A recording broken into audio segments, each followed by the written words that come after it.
할렐루야. 주 안에서 사랑하는 성도님들, 오늘은 추석 연휴가 끝나가는 10월 4일 복된 주일을 맞는 날입니다. 오늘도 여러분 계신 그 자리가 하나님께서 영광으로 임재하시는 거룩한 성전이라는 것을 여러분 기억하시고 은혜의 보좌 앞으로 기쁘고 담대히 나아가서 오늘 복된 주일 예배 은혜스럽게 들으시기를 주님의 이름으로 축복하고 싶습니다. 오늘은 시편을 애쓰다 21일 차를 맞는 날이거든요. 저에게 가끔씩 이렇게 사진을 찍어서 보내주시는 분들이 계세요. 제가 사진을 유심히 보니까 몇몇 분들은 한글로 이 시편 쓰는 것만 해도 만만치 않은데 거기다가 영어까지 같이 쓰면서 2배로 시편을 쓰시는 분들이 계시더라고요. 참 얼마나 귀하게 또 열심으로 은혜를 누리시는지 모르겠어요. 제가 지난주에는 진료받을 일이 있어서 저희 교회 집사님 병원에 방문을 했는데 진료실에 가서 보니까 그 의사 집사님은 본인이 진료하는 그 책상 가운데에다가 시편 쓰기 노트를 놓고 틈틈이 시간 나는 대로 그 시편을 쓰고 계시더라고요. 제가 볼 때 너무 바빠서 아마 하루에 뭐 몇 줄 쓰는 것도 쉽지 않을 뿐인데 어찌되었든 뭐 몇 절을 쓰든 그렇게 근무하는 병원에서라도 시편을 또 써보시겠다고 그렇게 애를 쓰시는 모습을 보니까 참 얼마나 마음에 큰 은혜와 위로가 되는지, 참 우리 성도님들의 그런 열심과 열정을 보면서 코로나 때문에 비록 현장에서 예배를 모이지는 못하지만 이렇게 시편을 통해서 뭔가 영적인 집중력을 가지고 은혜를 누리게 된다면 우리가 다시 현장으로 모였을 때에 우리가 함께 더 큰 은혜를 배로 우리가 누릴 수 있을 것이라 저는 확신합니다. 그날이 오기까지 오늘도 시편을 통해서 하나님 주신 은혜를 풍성히 누리시기를 축복합니다. 자, 그러면 오늘도 우리가 그런 기대를 가지고 시편 38편의 말씀을 함께 보도록 하겠습니다. 여러분, 먼저 오늘 시편 38편의 부제를 보시면 특이한 부제가 나오는데요. 다윗의 기념하는 시라고 되어 있죠. 다윗의 기념하는 시다. 이걸 쉽게 풀어보면 다윗의 기억하게 하는 시 또는 되새겨 주는 시, 이런 단어로 풀어볼 수 있겠습니다. 비슷한 부제가 한 번 더 시편 70편에 등장을 하는데 시편 70편 1절 위에 보시면 이런 부제가 있어요. 다윗의 시로 기념식에서 인도자를 따라 부르는 노래라고 부제가 붙어 있어요. 38편과 비슷한 부제라고 보시면 될 것 같습니다. 도대체 이 기념하는 시라는 것이 그러면 어떤 시편인가, 용도가 무엇인가 궁금할 수 있는데, 학자들은 이 시편을 하나님 앞에 이렇게 제사할 때나 예배할 때에 구원의 하나님을 기억하는 시편으로 그렇게 불렀던 시편이라고 학자들은 이야기를 합니다. 자, 곧바로 우리 38편에 제목을 한번 붙여보자고 한다면 질병 중에 드리는 회개의 기도, 이렇게 정해볼 수 있겠습니다. 질병 중에 드리는 회개의 기도. 그래서 시편 7대 회개시 중에 하나가 38편이거든요. 시편 전체에서 7대 회개시라고 하면 이미 우리가 함께 나누었던 시편 6편 그리고 시편 32편과 더불어서 오늘 시편 38편 그리고 앞으로 보게 될 51, 102, 130, 144편, 이 7개가 시편의 7대 회개시라고 할 수 있겠습니다. 이제 그 중에 하나가 38편이라고 할 수 있는 거죠. 전체 스토리를 한번 제가 미리 이렇게 간략하게 먼저 설명을 드리고 그리고 내용으로 들어가면 여러분이 훨씬 더 이해하기가 빠를 것이라 생각이 듭니다. 우선은 다윗이 고통 중에 있어요. 그러니까 말할 수 없이 극심한 육신의 질병으로 고통을 당하게 됩니다. 그런데 육신의 고통도 힘든데 친한 친구들로부터 버림을 받게 돼요. 그리고 친한 친구들만 다윗을 저버린 게 아니라 원수들로부터 말도 안 되는 모함과 비난을 다윗이 당하게 되죠. 그 모든 고통을 겪으면서 다윗은 이 모든 것이 하나님의 징계라고 그렇게 스스로 판단하고 그리고 깨닫고 죄를 하나님 앞에 회개하는 그런 내용이 전개가 되고 있습니다. 그리고 마지막에는 그 육신의 질병과 또 정서적인 그 아픔 속에서 바라볼 분이 오로지 하나님밖에 없음을 고백하고 하나님의 구원을 간구하는 내용으로 오늘 시편 38편은 정리가 되고 있습니다. 자, 그래서 이런 스토리를 중심으로 구조를 두 단락으로 한번 나눠볼게요. 1절부터 12절까지는 죄로 인한 고통. 그런데 죄로 인한 고통이 두 가지예요. 또 나눠보면 육신의 고통, 육체적인 고통과 정서적인 고통으로 나눠볼 수 있겠습니다. 13절에서 22절은 이런 육신과 정서적인 고통을 안고 다윗이 하나님 앞에 회개하며 구원을 요청하는 내용이 오늘 시편 38편의 내용이고 이렇게 두 단락으로 정리를 할 수 있겠습니다. 자, 그러면 첫 번째 단락 1절에서 12절에 죄로 인한 고통, 다윗이 겪는 이 죄로 인한 육신의 고통이 얼마나 극심했는가, 어느 정도 고통을 당했는가. 육신의 질병의 고통과 정서적인 고통, 제가 아까 두 가지의 고통을 겪는다고 말씀드렸죠. 그러니까 어떻게 보면 이중 고통을 겪고 있는 다윗의 지금 현재 상황이라고 볼 수 있겠습니다. 먼저 육신의 질병, 이 육체적인 질병의 고통이 1절부터 10절까지 나오는데요. 1절에서 다윗은 자신의 질병이 하나님의 징계라고 고백을 합니다. 여호와여, 주의 노하심으로 나를 책망하지 마시고 주의 분노하심으로 나를 징계하지 마소서. 간단히 말씀드리자면 하나님이 허락하신 이 질병의 징계를 하나님 제게서 좀 거두어 주십시오. 더 이상은 이런 질병으로 이 징계로 제가 고통당하지 않도록 좀 멈추어 주십시오라고 하나님 앞에 간절히 회개하며 부르짖는 기도의 내용이죠. 그리고 나서 2절부터 하나님의 징계가 이 질병이 얼마나 고통스러운지를 은유적으로 묘사를 하는데 비유법을 사용하는 거죠. 2절부터 내용을 보시면 주의 화살이 나를 찌르고 주의 손이 나를 심히 누르시나이다. 여러분, 하나님한테 무슨 진짜 화살이 있어가지고 다윗에게 화살을 쏘았겠습니까? 하나님이 진짜 손이 나타나가지고 다윗을 눌렀겠습니까? 그만큼 아프다는 것을 비유하는 거죠. 그래서 하나님께서 너무나도 강하게 이 질병을 통해서 나를 연단하신다, 징계하신다라고 다윗은 고백을 하고 있습니다. 3절에 주의 진노로 말미암아 내 살에 성한 곳이 없사오며 나의 죄로 말미암아 내 뼈에 평안함이 없나이다.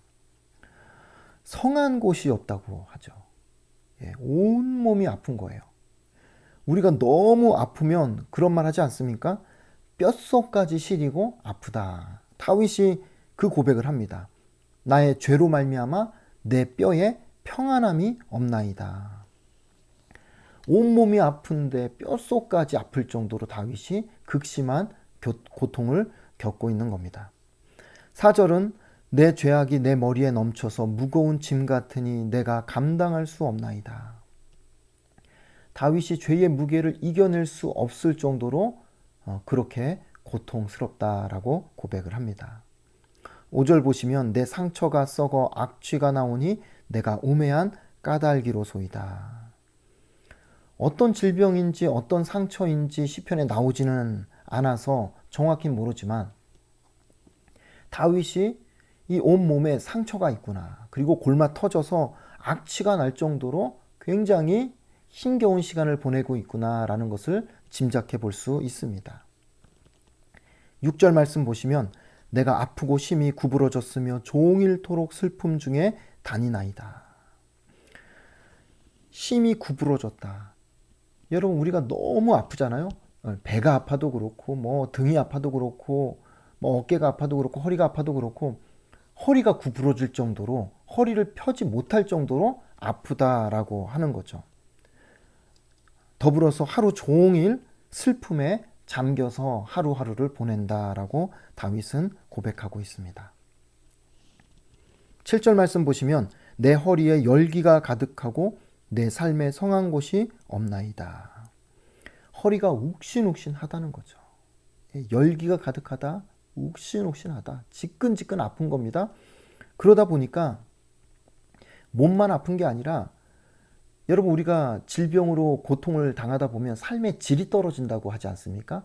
누려야 될 걸 누리지도 못하고 맛있는 거 제대로 맛도 못 보고 즐거움을 느끼지를 못한다고 하지 않습니까? 그러듯이 7절에 다윗은 고백하는 거예요. 온몸이 그렇게 아프다 보니까 내 삶에 성한 곳이 없습니다. 삶에 기쁨과 낙이 없습니다. 라고 고백하고 있습니다. 8절에 내가 피곤하고 심히 상하였음에 마음이 불안하여 신음하나이다. 여러분, 몸이 힘들면요, 마음이 힘들게 되거든요. 근심에 휩싸이고 마음이 편치 않습니다. 우울합니다. 다윗이 지금 마음에 불안도 생기고 마음이 신음한다라고 그렇게 극심한 고통을 호소하고 있는 거죠. 9절에 보시면 주여 나의 모든 소원이 주 앞에 있사오며 나의 탄식이 주 앞에 감추이지 아니하나이다. 주님이 다 아십니다. 내가 무엇을 원하는지, 내가 얼마나 힘겨운지 주님이 다 아십니다. 이렇게 고백을 합니다. 그리고 10절에 내 심장이 뛰고 심장 박동수가 올라간다 표현이죠. 내 기력이 쇠하여 내 눈의 빛도 나를 떠났나이다.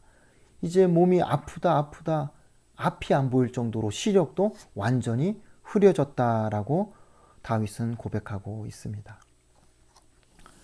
자, 여러분, 이 모든 것을 이렇게 종합을 해보면 다윗이 어떤 병인지 모르겠지만 오늘날로 치면 이 정도 상태 같으면 중환자실 들어가야 되는 거 아닐까요? 중환자실 가서 이거 면회도 사람들이 제대로 못할 정도로 굉장히 상태가 중태에 빠져 있다는 것을 우리가 짐작해 볼 수 있다는 것이죠. 이렇게 해서 1절부터 10절까지 다윗이 육신의 고통을 얼마나 극심하게 겪고 있는지 은유적으로 이렇게 고백을 했다고 한다면, 이제는 육체적인 고통 플러스 정서적인 고통을 11절과 12절에서 호소하고 있습니다. 11절 말씀을 요약하면 이런 거죠. 사랑하는 사람, 친한 친구들, 친척들까지도 질병으로 고통받는 다윗을 멀리하더라. 이것을 고백하고 있습니다. 그러니 여러분, 몸이 아픈 것도 힘든데 거기다가 주변 사람들까지 힘들게 하면 그것처럼 고통스러운 게 어디 있겠습니까? 다윗이 그런 이중고를 지금 겪고 있는 거죠. 12절은 이번에는 내 생명을 찾는 자가 올무를 놓고 나를 해하려는 자가 괴악한 일을 말하여 종일토록 음모를 꾸미오니. 다시 말해서 다윗을 평상시에 미워했던 사람들, 또 해치려고 했던 사람들은 이때가 기회다 싶어가지고 다윗을 괴롭히려고 하고 올무를 놓으려고 하고, 그리고 괴악한 일을 말한다라는 것은 악담을 종일토록 이렇게 늘어놓고 다닌다, 퍼뜨린다, 이런 표현이라고 할 수 있겠습니다. 자, 여러분이 다윗과 같은 이런 고통 가운데 있다고 한다면 여러분 어떻게 반응하시겠어요? 여러분 어떻게 하실 것 같습니까?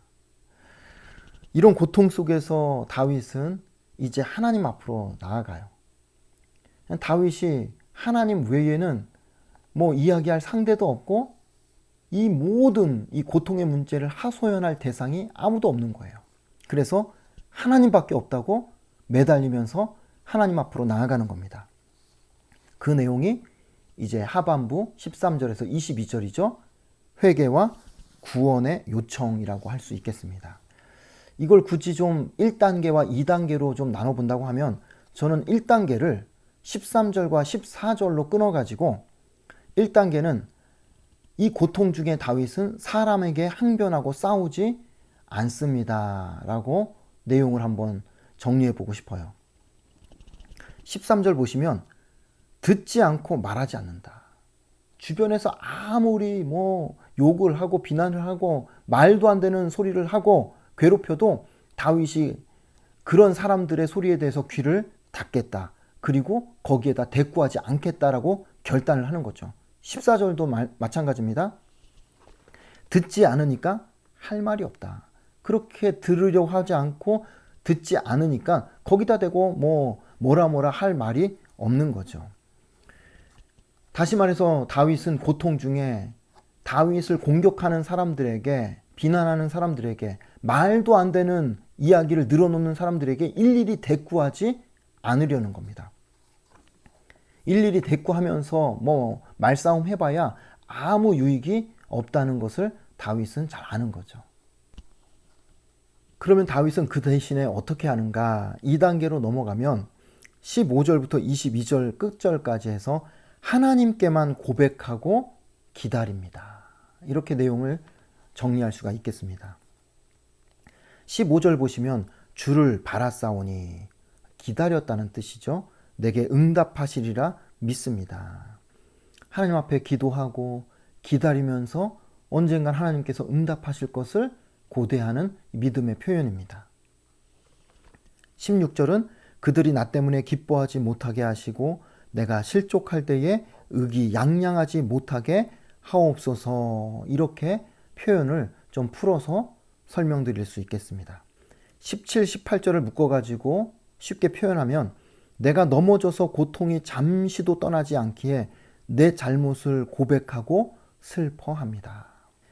19, 20절은요. 원수가 활발하며 강합니다. 활발하며 강하다는 건 점점 늘어난다는 거예요. 점점 많아진다는 거죠. 이유 없이 나를 미워하는 자가 많아집니다. 내가 선을 선택한다 해서 그들이 원한을 품습니다. 마지막 21, 22절은 이제 간절하게 부르짖는 내용인데요. 나를 버리지 마소서, 나를 멀리하지 마소서, 속히 나를 도우소서. 믿었던 모든 사람들이 그렇게 등지고 공격하고 떠나갈 때에 하나님만큼은 저를 버리지 말아달라고, 하나님만큼은 나를 멀리하지 말아달라고, 속히 오셔서 나를 좀 도와달라고 다윗은 간절히 부르짖으면서 오늘 이 시편 38편을 끝내고 있습니다. 자, 이렇게 해서 오늘 시편 38편의 내용을 정리를 해보았습니다. 저는 오늘 시편 38편을 정리하고 묵상하면서 죄와 질병의 관계를 여러분과 함께 좀 나누고 싶습니다. 질병과 죄의 상관관계라고 할까요? 사실 좀 조심스러운 면이 없지 않아 있습니다. 왜냐하면 잘못 이야기하면 한쪽에 치우친 이야기를 하기 쉽고 또 비성경적으로 흘러가기 쉽기 때문에 이 조심스러운 주제이긴 합니다만, 그래도 좀 성경적으로 우리가 질병을 어떻게 이해하고 바라봐야 될 것인가를 좀 함께 나누는 그런 은혜의 시간이 되었으면 좋겠어요. 3가지로 오늘 좀 정리를 하면서 말씀을 나누려고 하는데요. 첫 번째는 무엇이냐면, 질병과 죽음은 근본적으로 죄로부터 시작된 게 맞습니다. 이건 우리가 부인할 수 없는 사실이에요. 왜냐하면 실제로 창세기 3장에 보면 아담과 하와가 죄를 지으면서 이 땅에 우리 인간에게 죽음이 찾아오거든요. 너는 흙이니 흙으로 돌아갈지니라. 그 말 속에는요, 단순히 육신의 죽음, 그 죽음만을 의미하는 것이 아니라 그 죽음에 이르는 그 과정에서 인간이 겪게 될 질병의 문제, 고통의 문제가 함께 수반이 되었다는 것을 성경은 우리에게 전달하고 있는 겁니다. 더 나아가서 그 죽음이 단순히 육체의 죽음으로 끝나는 것이 아니라 영원한 죽음, 하나님과의 단절, 이 모든 영원한 사망까지도 포함하고 있다는 것을 성경은 우리에게 분명하게 제시하고 있다는 것이죠. 두 번째, 그러나 우리가 겪는 모든 질병이 죄로부터 시작되었다고 말할 수는 없다는 것이죠. 모든 질병의 근원이 죄로부터 시작된 것은 맞습니다만, 그렇다고 해서 저와 여러분이 겪게 되는 이 모든 질병이 다 죄 때문이다, 이렇게 말하는 것은 성경적이지 않다는 것이죠. 왜냐하면 성경을 보면 죄와 관계없이 질병에 걸린 사람들이 꽤 많이 나오거든요. 대표적인 사람이 복음서의 시각장애인. 제자들은 묻습니다. 이 사람의 죄 때문에 이렇게 된 겁니까? 부모의 죄 때문에 시각장애인이 된 것입니까? 라고 물었을 때에 예수님 뭐라고 말씀하십니까? 누구의 죄도 아니다. 하나님의 영광을 위해서 이렇게 된 것이다 라고 예수님이 가르쳐 주시죠. 예수님이 특별히 사랑했던 마리아, 마르다, 그리고 나사로, 그 가정을 한번 생각을 해보십시오. 나사로가 병들어 죽게 되었다라고 성경에 나오는데 예수님을 그렇게 사랑하고 예수님과 그렇게 좋은 관계를 누리고 살아가던 나사로가 왜 그렇게 병들어 죽게 됩니까? 복음서에 나사로의 무슨 치명적인 죄를 기록하고 있지 않거든요. 죄 때문에 나사로가 그렇게 갑자기 병들어 죽게 되었다라고 성경은 말씀하지 않습니다. 어떤 이유인지 모르지만 질병이 찾아왔고 그리고 죽음에 이르게 되었다라는 것이죠. 죄와 무관하게 얼마든지 질병이 찾아오고 죽음에 이를 수 있다는 것을 성경은 우리에게 분명히 말씀하고 있습니다. 죄와 관계없이 어떤 경우에는 지나치게 과로를 해서 건강관리를 제대로 못해서 나의 책임으로 인해서 질병이 찾아오는 경우도 얼마든지 있을 수 있다는 것이죠. 때로는 타인의 죄악된 행동 때문에 우리가 질병을 얻기도 하고 다치기도 하고 상해를 입는 경우도 있습니다. 내가 무슨 잘못을 해서가 아니라 악한 타인의 행동 때문에 그렇게 우리가 질병을 만날 수도 있다는 것이죠. 예를 들면 음주운전을 하면서 교통사고를 내가지고 내가 다쳤다. 이건 내 잘못이 아니라 음주운전을 하면서 잘못된 행동을 저지른 그 타인의 죄로 말미암아 우리가 그런 고통을, 그런 질병을 겪을 수도 있다 하는 것이죠. 무슨 말씀이냐면 내 잘못이나 내 죄와 상관없이 우리가 이 땅을 살아가면서 얼마든지 질병에 걸릴 수 있고 상해를 입을 수 있고 그렇게 죽음에 이를 수 있다라는 것을 우리가 두 번째로 기억해야 됩니다. 따라서 세 번째, 어떤 질병이든 그 모든 질병을 축복의 통로로 삼아야 한다라고 말씀을 드리고 싶습니다. 무슨 뜻이냐면요, 우리에게 질병이 찾아왔을 때 그 질병을 앞에 놓고 이것이 무슨 죄 때문이다 아니다 따질 필요가 없다라는 거예요. 그걸 따지느라고 에너지 소모하고 감정 낭비할 필요가 없다는 것입니다. 저와 여러분 중에 대부분은 앞으로 살아가는 날 동안 어느 시점, 세월이 흐른 어느 시점에 분명히 크고 작은 질병으로 우리가 입원하는 날이 분명히 올 수 있을 겁니다. 질병을 안고 약을 먹어야 되고 치료를 받아야 되고 계속해서 병원 신세를 져야 되는 그런 날이 올 수도 있을 겁니다. 그걸 피해가기는 참 쉽지 않을 거예요. 그러나 설령 그런 날이 온다 할지라도 저는 우리가 그 질병에 눌려서 믿음까지 잃어버리는 그런 인생이 되지 않았으면 좋겠다는 거예요. 그 질병 때문에 자신을 자책하고 그렇게 사람들을 원망하고 자신의 삶을 저주하는 그런 인생이 되지 않아야 되겠다라고 말씀드리고 싶은 거예요. 어차피 병상에서 시간은 똑같이 흘러갈 겁니다.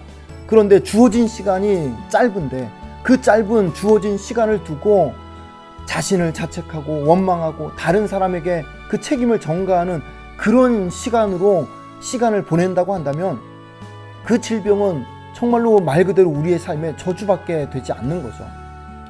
오히려 그 질병을 통해서 저는 그동안 교만했던 거, 자신만만했던 거, 반성할 게 있으면 반성하는 것이 그게 우리 인생의 복이 된다라고 믿습니다.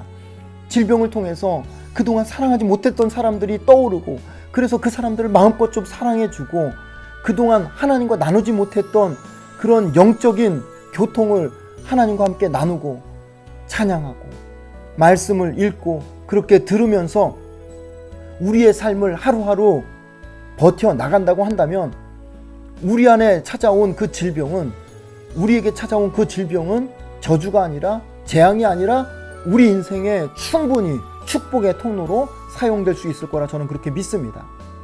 그렇게 되면 우리 입에서 그런 고백이 나올 거예요. 고난당한 것이 내게 유익이라 이로 인하여 내가 주의 율례를 배우게 되었나이다. 그러니 사랑하는 성도님들, 저는 오늘 이 시편 38편을 좀 누군가를 위해서 기도하면서 썼으면 좋겠어요.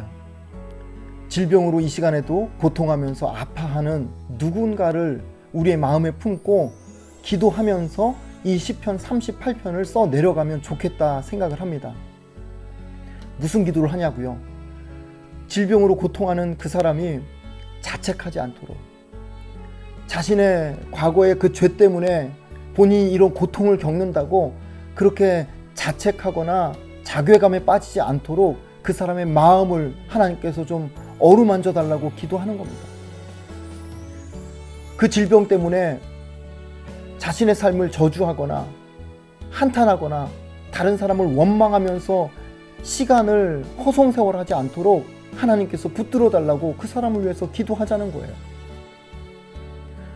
그 사람을 위해서 기도할 때에 하나님 아버지, 그 사람의 질병이 비록 고통스러운 질병이긴 하지만 그 질병의 시간이, 그 질병을 치료하는 이 시간이 오히려 그 사람에게 영적으로 하나님과 더 깊이 교통하는 시간이 되게 해달라고, 자신의 삶을 돌아보면서 더 감사가 늘어나고 더 많은 사람들을 사랑하고 돌아볼 수 있는 그런 넉넉한 마음이 생겨날 수 있도록 하나님께서 사랑을 부어달라고 우리가 함께 기도하면서 이 시편 38편을 써보자는 겁니다.